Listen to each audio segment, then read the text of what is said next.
You're listening to Cloud9, where BahaiTeachings.org interviews artists from around the globe to learn about what inspires, uplifts, and motivates them to make a positive contribution to the world. My name is toloui-wallace.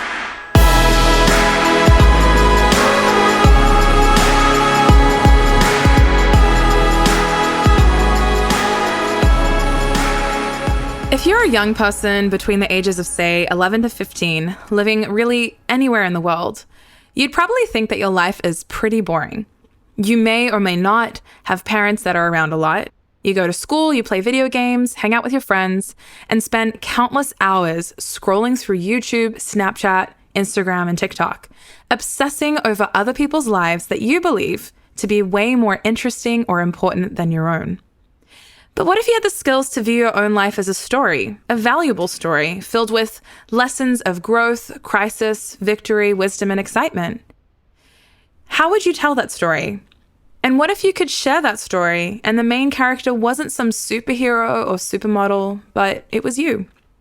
Well, Esther Maloney believes everyone has a story to tell and is on a mission to empower young people with the voice, tools, and skills to tell their own stories in the most beautiful and creative ways. She is a theater and film actor, director, writer, educator, and producer. She holds a BFA in theater performance and recently completed her master's in education at the University of Toronto. She is also the author of a recently released children's book titled Lovebirds Freedom. In this interview, we'll explore the art of storytelling and how it connects to empowering young people to value and creatively share their own stories. Esther, a warm welcome to you from the team at Cloud9 and Baha'i Teachings. Thank you so much for such a gorgeous introduction. Oh, I took a lot of pleasure in writing it. Now, you just wrote and published your first children's book, Lovebirds Freedom. The story follows a young girl named Lydia who is grieving the passing of her aunt. And at the same time, she begins to help her neighbor rehabilitate some wild baby lovebirds. When it's time for the lovebirds to be freed from their cage and into the wild, Lydia begins to explore her feelings of loss and sadness with her father.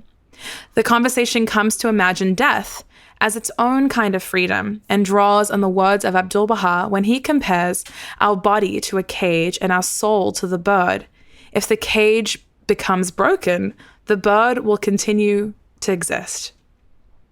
Now, grief and loss are quite difficult subject matters to discuss with children. So I would love to know what inspired you to write the story and how you believe it will help young readers tackle such challenging conversations and process their emotions of grief and loss. I think there were two main influences for writing Lovebirds Freedom. At the time when I started developing the idea, my best friend and my husband had both lost their parents.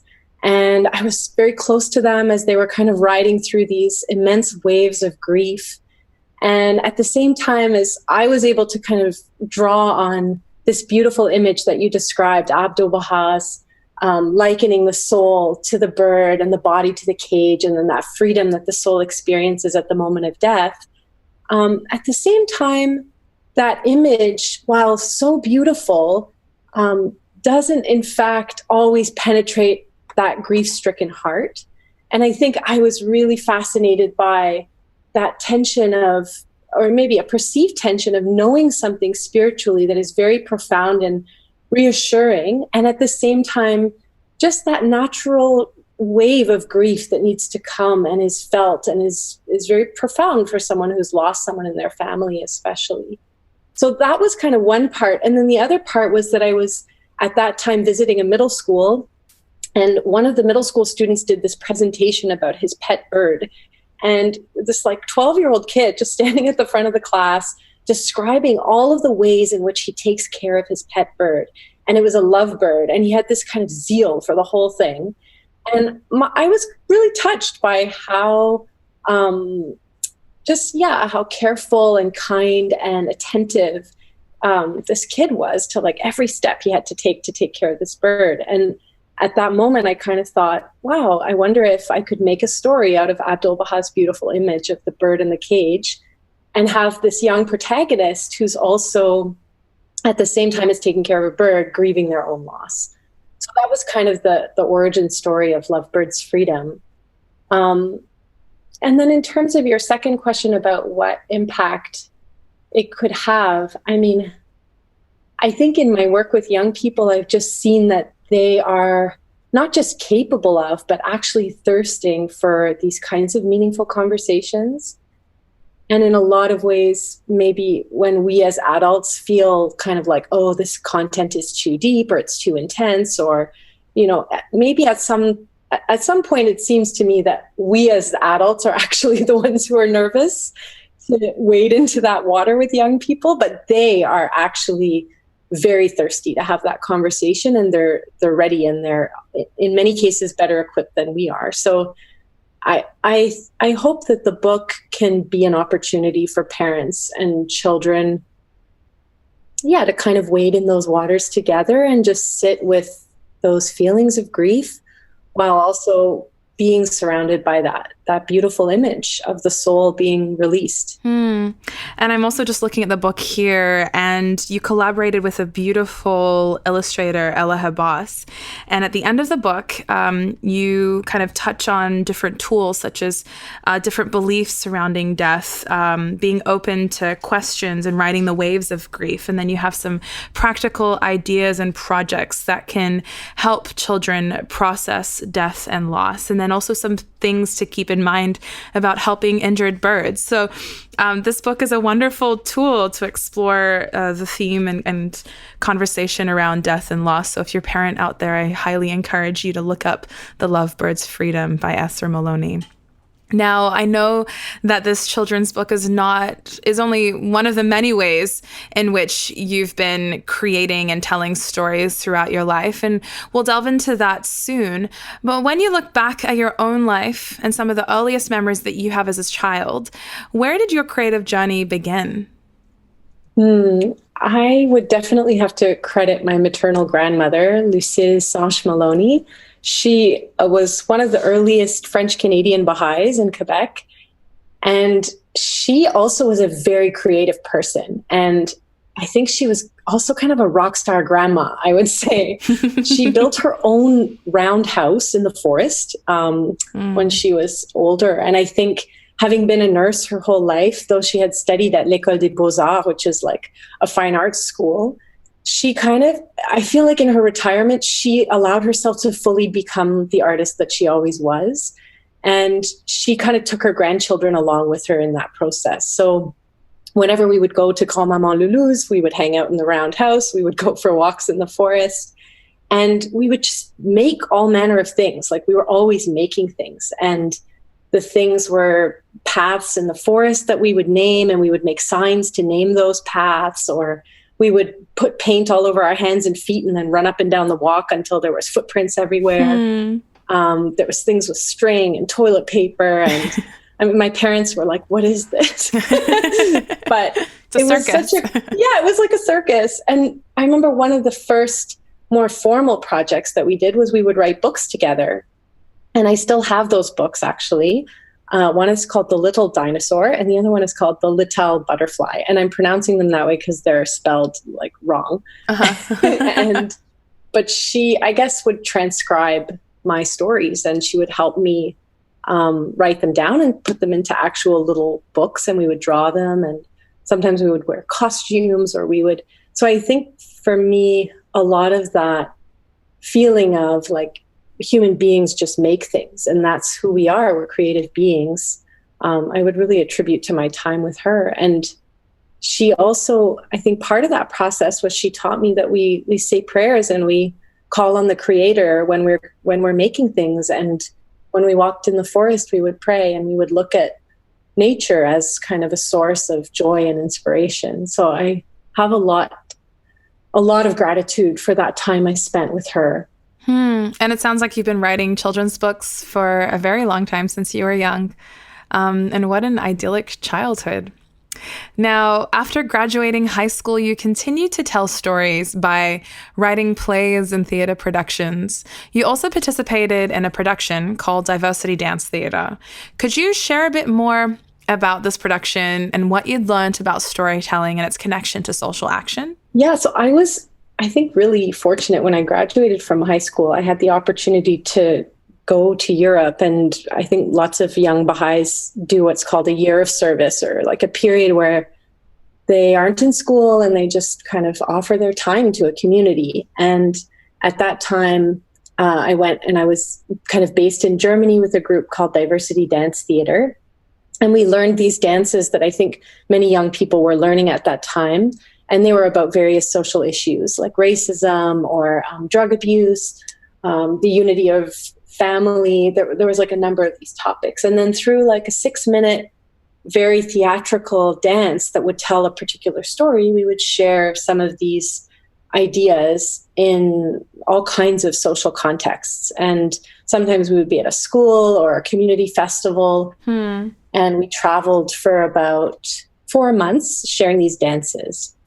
And I think during that time, sort of two things happened. During the time when we were sharing the dances, I was able to see that the arts could be a very effective way to kind of very, very quickly connect the hearts. And I think a lot of the songs and the music that were used for those dances were very impactful, and people were attracted to the message through those songs. And then the second part was that I was able to live in Budapest for like 5 months after that and work with a group of Roma youth and other youth from the community and teach them the dances. And that was also a really kind of impactful experience, because I was able to learn a lot about the culture, and really, like, teaching them these dances actually became a pretext for just having great friendships and conversations with them. And I learned a lot through that process. And I think it kind of, that service solidified my desire to actually want to study theater more formally, so that I could kind of actually know a little bit more like what was happening, what I was doing. Right. Yeah. Yeah, absolutely. So following your time with Diversity Dance Theater, you got on the professional track and you completed a BA in theater. You then joined various theater companies, performed festivals, toured Canada, and also made a few appearances on Canadian television. So how did your experience as a storyteller translate to your work in the professional theater world and in front of the camera? And what was this experience like for you? And what did you feel was missing? Yeah, I had a lot of really wonderful experiences during those years when I was working professionally. One of the experiences that was really formative was going north of the tree line in Quebec and sharing some plays with some Cree communities. And I had a great time. I mean, we performed 300 shows within like 8 months. So it was really grueling. Yeah, it sounds exhausting. It was a lot of like early mornings and lugging set pieces and vans. And I traveled with 3 guys for a long time, and you become like a family, for better or worse. And, but it was a great way to kind of start my career. And, but I do remember being in some of those Cree villages, and I remember wondering why we were sharing this play here for these kids, especially in situations where they didn't speak much English or French. And this play wasn't in their language, and it wasn't about their reality. And in some cases, they actually like threw our own prop pieces and set pieces at us. And it was a hard experience in that it was very humbling. And I think it was kind of a seed that grew for me over the next few years as I continued in my professional journey. And I was able to start a theater company and do some grassroots work with friends in Toronto. And through that, I wrote my own solo play and I performed it. And that kind of kept that writer side of me a little bit alive. And then I was able to act at the Shaw Festival for 2 seasons and really observe some like giants, like greats of Canadian theater, and learn a lot about the craft and work alongside them. But during that time, those same questions kind of came back in terms of, who was in the audience, who's able to pay $80 to $100 a ticket to see some of these classics that are really from the Western world, and who wants to see those classics. And at the same time, there were really important questions coming up about diversity and representation on stage in Canadian theater. all of that was kind of buzzing around my head. And I thought, this seems a bit surface. Like, we're talking a lot about having, more diverse casting, but what about who's writing new material? Who's writing stuff that really is very current? And that was always on my mind. And I think, especially as someone who grew up with quite a lot of privilege and as a white woman, I felt like I just didn't know what I was sort of perpetuating, and if I wanted to be contributing to that, or if there was something else. I had this kind of itch, like there's something else I should be doing, but I don't know what it is. Right. And once you start, I think, auditioning for a lot of commercials, and I was starting to get more into that world of TV and film, which was excellent. I felt like the industry or the kind of situations I was in were maybe shaping me a little more than I wanted to be shaped. And I wanted to be shaping it. Mm-hmm.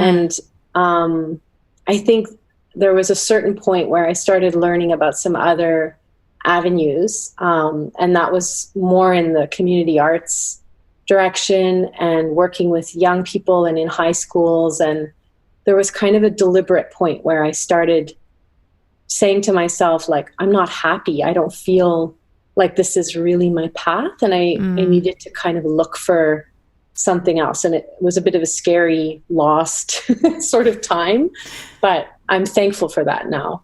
So at that time, I remember you shared that you went to the Baha'i House of Worship in Chicago in Wilmette, and you begged Baha'u'llah. What were you asking God to help you with? What were you praying for? When I think about that time in Wilmette, it was my first time at that beautiful house of worship. And I remember looking up at this incredible ceiling and the intricate design. And I just remember it was a very clear moment for me where I sort of pleaded with God and said, like, if there's anything else for me, if there's anything else that I could be doing that would be in any way helpful to humanity, because I think that's where I felt like the things I was doing felt disconnected to me. It felt like I was furthering my own career, and that was sort of all I was doing. And it was really a question to God, like, I'm ready to make the sacrifices. If there's something else that I can do, please strip away whatever needs to be stripped away so that I can do it. Mm-hmm, mm-hmm. So after this period, it seemed like you began to work on a bunch of different projects, freelancing as an artist, running community arts programs, teaching drama in high schools, and writing plays with youth, which connected back to your passion for telling stories in line with social action. And this is also about the same time, correct me if I'm wrong, that you connected with the Junior Youth Spiritual Empowerment Program in your neighborhood in Toronto. Now, the Junior Youth Spiritual Empowerment Program is a global movement inspired by junior youth, who are youth between the ages of 11 to 15, to work together toward a better world. Each week, junior youth gather together to study materials based on moral and spiritual development, building bonds of friendship, and developing their own artistic talents and capabilities. They also take time to serve their communities. So you heard about this program taking place in your neighborhood and you wanted to get involved. So what did you do? Well, it probably wasn't as tidy as all of that, but I certainly... I was trying to summarize a very large portion of your life into just one short question paragraph. So I apologize. Yeah. I'm sure there's a lot going on in there as well.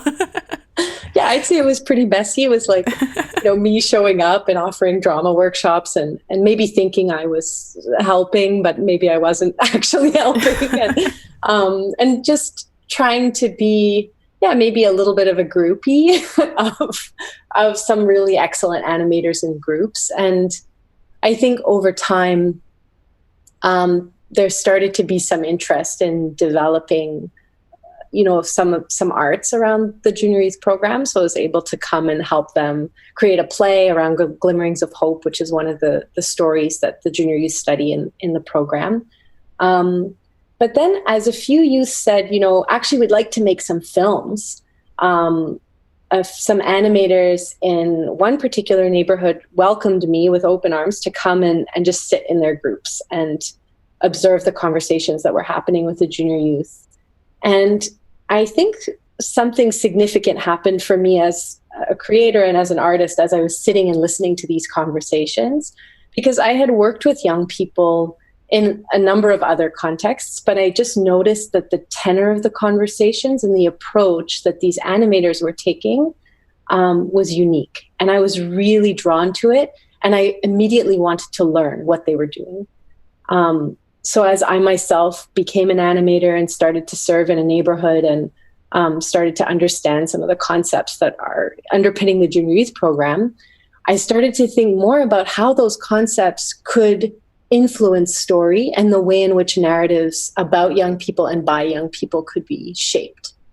So I got, I think, just really galvanized and excited by the potential for these particular young people who may, in many cases, have been overlooked by society or sort of written off in a particular way, certainly by those that I had been kind of with in terms of like my own previous career. But all I wanted to do was sit and learn from them and have these hilarious and stirring and interesting conversations. And from that point, we started to create together and write some short stories and ask some more profound questions based on their reality and also based on the conversations they were having with their animators and tutors. And what were some of these like insights that you were drawing on or conversations? What were the youth kind of concerned about? I remember that one of the key concepts we talked about in the early stages was competition. And a lot of the youth were newcomers to Canada. They had come with their families. And I remember one of them said, you know, everything in Canada, people say everything is about collaboration and cooperation, and we want you to cooperate. But then, and he was very thoughtful, he said, I just don't know why everything feels so competitive then. And it was just this very sincere question and like a searching question. And it, I think, resonated with all of us, not just the junior youth, but we were all like, yeah, that's true. There is an environment of competition that surrounds us. And so then we started to mine that. And I think one of the key things that we knew we wanted to do in our content was we didn't want to just show the negative aspect. We didn't want to tell a story that just said, you know, racism is bad or competition is bad. We really wanted to highlight the subtlety of the way in which certain forces in society kind of influence us. And we wanted our stories to do justice to that and not kind of sweep it with the broad brush of kind of, we didn't want it to be moralistic or say like, this is good and that's bad. Yeah. So we had to have really intense kind of long conversations teasing out all the intricacies of what we were saying. Were we saying you shouldn't be competitive when you were playing soccer? Were we saying that human beings are just cooperative by nature and that anyone who's competitive is in some way wrong or flawed? All of those types of questions had to kind of come out, and story became the vehicle to kind of have those conversations. So through improvisation, we were able to kind of look at aspects of reality that the youth were facing and think about what those meant. So really this whole process was really helping them reflect inward in their own lives. Were you seeing a transformation as well as they were progressing through this dialogue and this conversation in their behavior and in their outlook on life?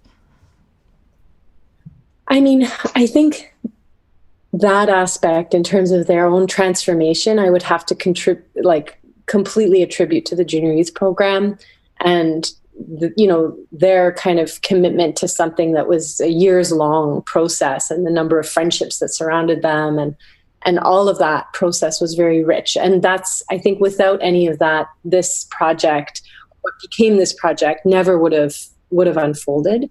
But certainly the opportunity to kind of mirror out some of those things through the arts seemed to kind of like it was a release valve, and it was another space in which we could kind of explore the implications of what they were learning about a bit more playfully, or in some cases with a bit more personal focus, or looking at specific situations, or we would end up talking about their family life. We would end up asking each other questions about friendships, relationships, career aspirations, consultation within family, all of that, but within this kind of larger scope of the concepts from the institute process or these courses that the youth were going through. Right, right.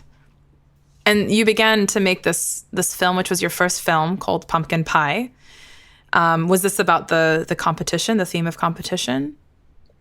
Yeah. So Pumpkin Pie was the first film. And I mean, Pumpkin Pie was the first film that we created with these youth who had improvised a number of different scenarios. Mm-hmm. And one of the things that really stood out for me in that was Pumpkin Pie kind of dissolved this traditional narrative of a parent who's kind of riding a kid to do better at school. Mm-hmm. In Pumpkin Pie, you had this very sweet dad character who is just as dejected as his son when his son comes home with a low grade. Mm-hmm. And really walks with him in a very humble way in terms of thinking about how he can do better, but also helps him, like, in a nuanced way, not think about beating the other kid or getting a higher grade than this guy.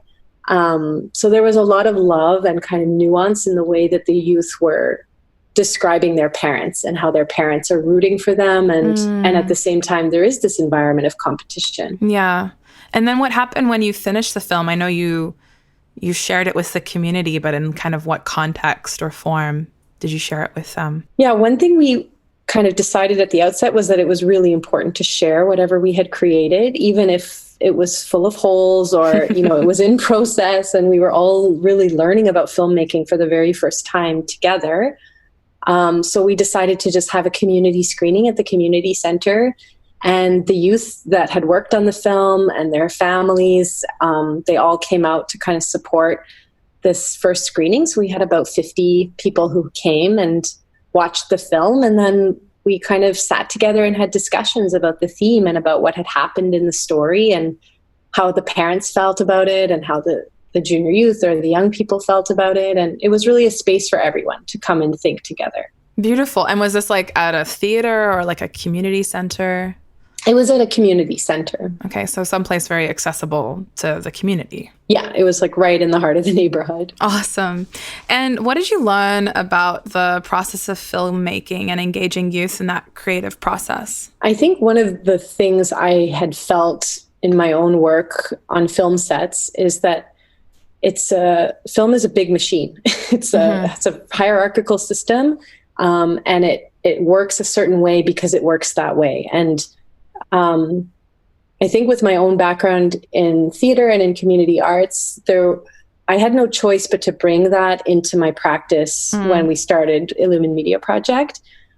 So, for example, like I didn't audition anyone. It was really a space where everyone was welcome. It didn't mean that everyone could do whatever they wanted, but I think the spirit of service that it emerged out of in terms of the junior youth program added a lot of strength to the project. So when people wanted to serve within Illumin, there was always something they could do, whether it was to provide a meal or hold a slate or operate a boom microphone or play one of the bigger roles. And in many cases, those who ended up playing some of the bigger roles were not those that were kind of pining for the opportunity to be the star of the film or anything like that. So I think that spirit of service really took us a long way because we were all learning together about what it looked like to kind of, there's this quotation that when we create art, it's as if we're at prayer in the temple, that Abdu'l-Baha describes that process. And many times we would come together and we would read that quotation and say, what does that look like on set? What does it look like to be at prayer in the temple when we're kind of rushing to shoot something while the sun is going down? Or, so-and-so wasn't able to make it on time and now we have to rearrange the whole schedule for the day. Or the innumerable challenges that come up with gear or lost batteries, or I forgot that cable at the last location and now we desperately need it. And all of those things that would come up. I think that spirit of just knowing we were doing something that was not just for us, but we wanted to share these stories with the community, that really helped everyone kind of pull through. Of course. Wonderful. So it's been about 7 years since you made your first film, Pumpkin Pie, and you've continued making films with junior youth and youth who are graduates of the program in your neighborhood through a more established project called Illumin Media. You're now offering workshops in clinics around Toronto and being invited into schools to share the films that you've made. So could you walk us through your classroom or community presentations and what they look like, and how do they aim to contribute to the transformation of your community? So I think as we kept creating these films, we started to have conversations with the youth and the junior youth, and they felt like the films were uplifting and they wanted to share them a little bit more broadly. So they would say, oh, you should come to our school and share this. And usually that's how we ended up getting connected, was through a student who would take us to their leader and or their principal. And then the principal or the teacher would say, yeah, let's try this out. So over the last 6 years or so, that's grown. And in some cases, we're sharing the films with about 300 young people at a time, who then they kind of come together. They'll watch it in a big space like a gym or an auditorium, and then they go back to their classrooms. And one thing that we really try to do is we present them with a question at the beginning of an episode. And that question is meant to kind of help them think conceptually about the themes that are going to follow in the episode. So for example, like the first episode of a series, How We Grow, we ask them, how many of you think things are actually improving in the world, and how many of you don't? And they show of hands, like raise their hands in terms of, to some extent, it's a gauge of what their level of hopefulness is. And then the episode looks at this idea that humanity is at a critical turning point, that humanity is coming of age, and that has certain implications for our own maturity and our own ability to contribute to society. So for each of the episodes, we would ask this kind of prompt question, and then we would share the episode, which is usually about 15 minutes. And then we spend 20 to 30 minutes having discussions in smaller groups with, maybe 8 to 10 grade 7 students. And then after that, we usually include like a creative component. So we try to include the students in the creative aspect of the filmmaking process in some sense. And this is to kind of ensure that there's a really strong feedback loop within the project, so that not only are we creating content, but we want to gauge the fact that we want to gauge whether our content is really reflective of their social reality. Right. Are we understanding the issues with as much nuance as we could? And we're continually learning from these creative activities that the students do. So they'll, for example, create a short storyboard, or they'll do skits that are based on their own lived experience, or they'll draw kind of a map of their relationships and service opportunities, or small kind of acts that they could carry out within their own lives. Essentially, we try to take some aspects of the junior youth program and share them far more broadly than the program is able to reach at this point within a particular neighborhood. So it's kind of this notion of like concentric circles that spread outward from the junior youth program. We're able to share some concepts, some spiritual ideas with maybe sometimes hundreds of junior youth and young people around maybe one or two junior youth groups themselves. And then those junior youth groups are strengthened by kind of a culture of young people around them that are like, oh, hey, yeah, I've also been thinking about that competition cooperation thing, or I've also been thinking about humanity's destiny, or how we make big decisions and consult with our parents in our lives, or what service is. So it's kind of in the water, instead of it just being a very small group of junior youth that are in this very special program but are not surrounded by anything. We're hoping to kind of move towards that shift in culture, just in a very small geographic pocket. Right. It's just wonderful that you've been able to take this conversation to these schools and expanded it and created a safe space for youth to have this conversation, whether or not it's in the junior youth group itself.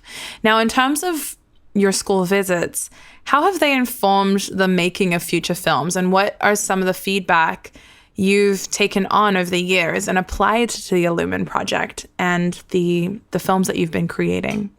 Yeah, so I think there's a few things that come to mind. One is when we first started making these films, I was really struck by sharing them in the neighborhood that I lived in, and having youth say like, hey, I knew all the Indian people in your movie, or hey, you filmed in my apartment. We'd be like, well, actually all of our apartments look the same. But this kind of like recognition that would happen for young people was very powerful. And I think it taught me a lot about the power of something that's very local. And that I think that continued to inform the way in which we made the content. We didn't try to make anything that was really fancy or glossy, nor could we really do that. But we just trusted that, in fact, getting things even more kind of on the nose in terms of this specific reality was very generative for the youth that were watching the content. And we heard sometimes, like years later, teachers would say, "Oh yeah, we remember you guys. We saw your film at this, film festival or at this thing." And all the students really preferred your film because they said it was real. Like it was very close to their reality. The aunties talked like the aunties they knew, like everything was very relatable. So that's kind of guided us. And I think another aspect that I've found very surprising has been, I guess, kind of a real openness to spirituality and actually talking about even God and the creator, which is like, I think we're living in, especially in North America, in a very secular It's so taboo society. In the education system. Yeah. Absolutely. Yeah. So to be in those educational spaces and actually have an openness where people are, I think in some sense, even relieved that we are addressing these spiritual themes, because there are now so many challenges facing us in terms of mental health, like large numbers of newcomers coming to all of our cities and bringing with them tons of experiences, insight, wisdom, horrors, all manner of things are coming with them in their hearts and minds. And how else can we kind of come together and speak about these things in a unified, inclusive, and exploratory way where we're really learning from one another? That has to include spirituality and it has to include the arts. And I think we can see the ways in which young people are resonating with that, and feel welcome to call that out. I remember sharing some episodes in a grade 10 class and asking some of these grade 10 students, like, do you feel like the actions that we take in our lives can actually better society? Or do we have this capacity to better humanity? And the students were pretty quiet. And then one of them said, "I feel like I want to say yes, but I think I'm probably the only one who will say yes. So I don't know." And I remember feeling like at that time in grade 8 and in grade 7, the students would often just say, "Yes, absolutely, we have to make a difference." But then as the students got a little bit older, it became harder for them to say that they were hopeful or that they wanted to be hopeful. And over time, that age seems to be even getting lower. Like in grade 7 now, it's hard sometimes for them to say that they're hopeful. Well, the concept of hope is something that is heavily explored in the Junior Spiritual Empowerment Program, which I think is so important at such a young age. But it's also something that becomes increasingly more difficult as our lives become more complex, as the climate is also becoming more intense around us. But the experience you just shared, I think, closely relates to your master's thesis, which you recently completed. And I would love to learn more about the connection between your thesis and the Illumine project, and also some of the research and findings that you had following your thesis. Yeah, I think a number of the questions that drove my research project were born out of my experience with Illumine. I remember being in one of the middle school classes and asking the students to draw a storyboard that was based on something that had occurred in their life. And a number of they were boys, a number of the boys in this grade 7 class were drawing all kinds of stuff that I was like, "What is that?" And they were like, "This is like a lava ball, and this is a volcano, and this is me jumping over them." And I was like, "Really? Did this happen?" And then I realized they were all drawing things from video games that they play. And to them, this was very much part of their life. And to me, I kind of thought, well, what does this mean? Like, why are they writing about this? And I asked one of them, I said, "Why don't you write something that happened maybe in your family or with your friends?" And he just laughed and he said, "Oh, miss, nothing happens to me in real life." And I think to me that moment really stayed with me, and it kind of drove my research questions. And those were really questions around the way in which media is influencing young people.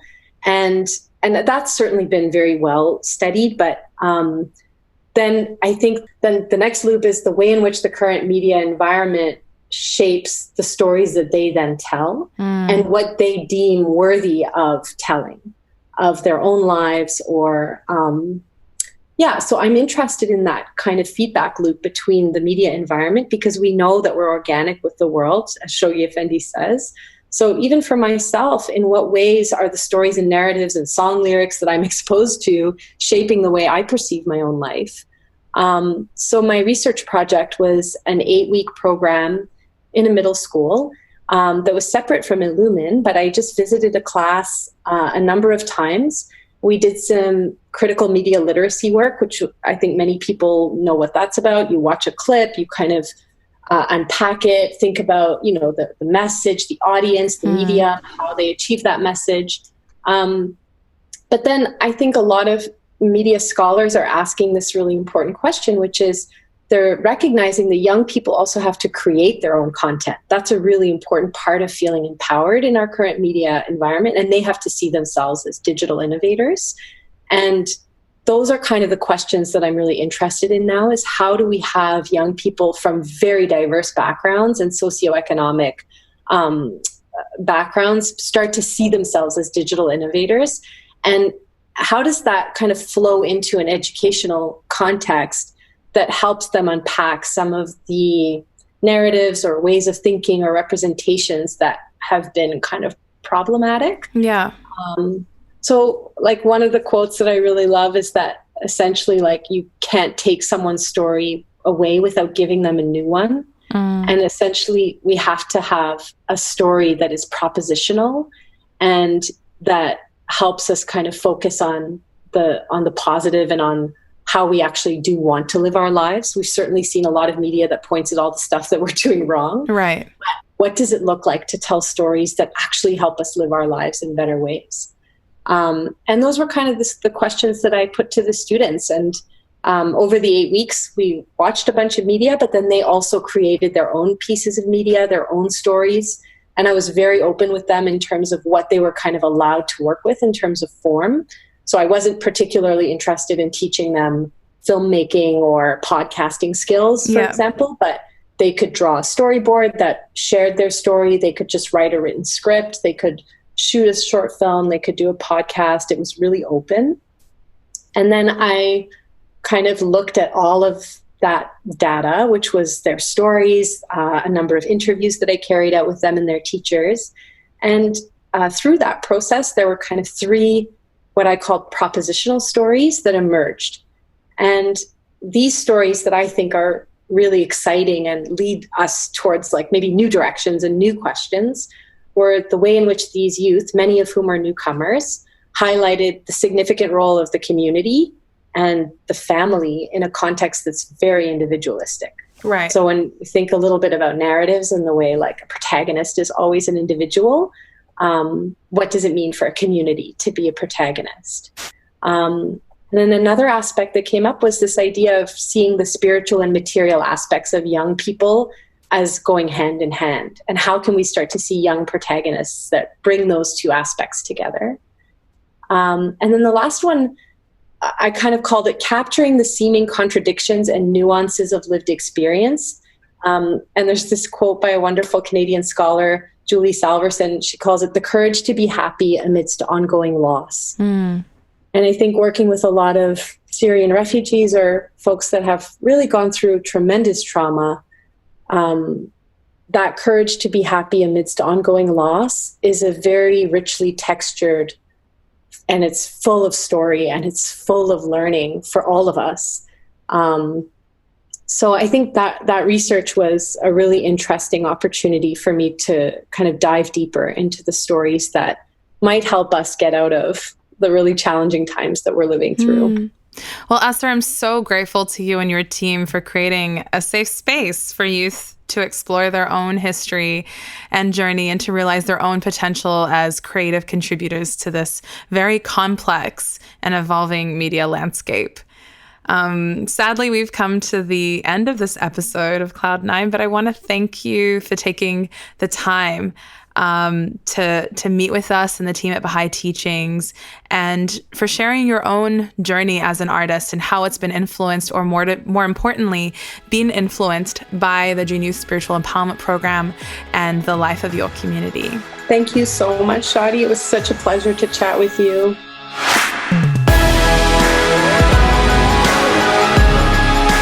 Thanks so much for listening to Cloud9. I hope you enjoyed this episode.